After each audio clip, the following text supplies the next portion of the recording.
कथा भाग 122।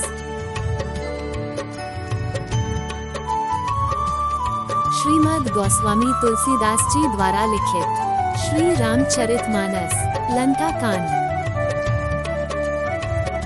जब सीता जी ने लक्ष्मण जी को आग तैयार करने के लिए आज्ञा दी तब लक्ष्मण जी सहम गए, पर वे बड़े भाई की आज्ञा की अवहेलना भी नहीं कर सकते थे। इसलिए वह जानकी जी के चरणों में सिर नवाकर चले और बहुत सी लकड़ी लेकर आए और आग तैयार की। अग्नि को खूब बड़ी हुई देखकर सीताजी के मन में हर्ष हुआ। उन्हें अग्नि का कुछ भी भय नहीं हुआ। सीताजी ने लीला करके अग्नि से कहा, यदि मन वचन और कर्म से मैंने रघुवीर के सिवा किसी का ध्यान नहीं किया तो अग्नि देव मेरे लिए चंदन के समान शीतल हो जाए। प्रभु श्री राम जी का स्मरण करके सीताजी ने चंदन के समान शीतल हुई अग्नि में प्रवेश किया। सीताजी की छाया मूर्ति और उनका लौकिक कलंक प्रचंड अग्नि में जल गया। प्रभु की इस लीला को कोई समझ नहीं पाया। देवता इस घटना को ऊपर आकाश में खड़े हुए देखते रहे। तब अग्नि से शरीर धारण करके वेदों में और जगत में प्रसिद्ध सीताजी का हाथ पकड़कर श्री राम जी को वैसे ही समर्पित किया जैसे क्षीर सागर ने भगवान विष्णु को लक्ष्मी जी समर्पित की थी। वे सीताजी श्री रामचंद्र जी के वाम भाग में विराजमान हुई। वह इतनी सुंदर लग रही थी कि मानो नए खिले हुए कमल के पास सोने के कमल की कली सुशोभित हो रही हो। सब देवताएं हर्षित होकर फूल बरसाने लगे। अप्सराएं नाचने लगी। श्री जानकी जी सहित श्री रामचंद्र जी की शोभा देखकर रिंच वानर हर्षित हो गए। सब सुख के सागर रघुनाथ जी की जय बोलने लगे।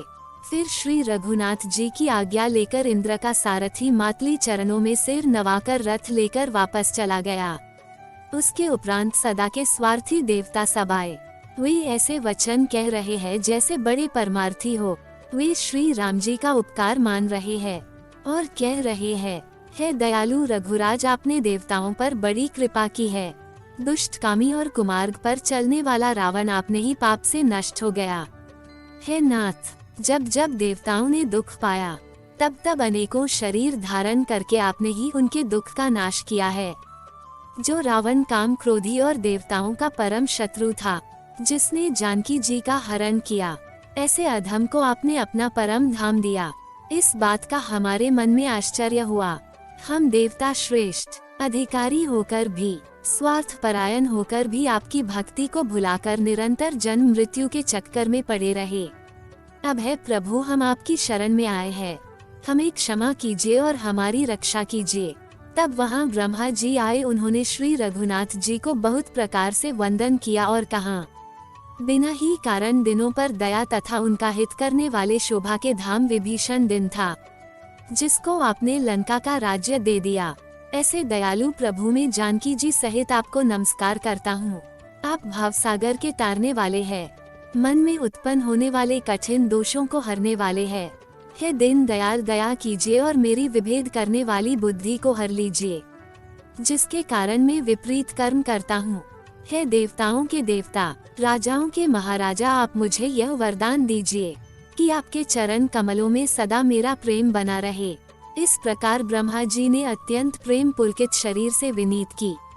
कृपा के सागर श्री रघुनाथ जी के दर्शन करते हुए ब्रह्मा जी के नेत्र तृप्त हो गए। आगे की कथा अगले भाग में। जय श्री राम। दोस्तों, हमने भगवान श्री राम की लीलाओं को सरल भाषा में समझाने की एक तुच्छ कोशिश की है। आपको हमारी कोशिश अच्छी लगी हो तो वीडियो को लाइक कीजिए और चैनल को सब्सक्राइब कीजिए। कमेंट में जय श्री राम लिखिए।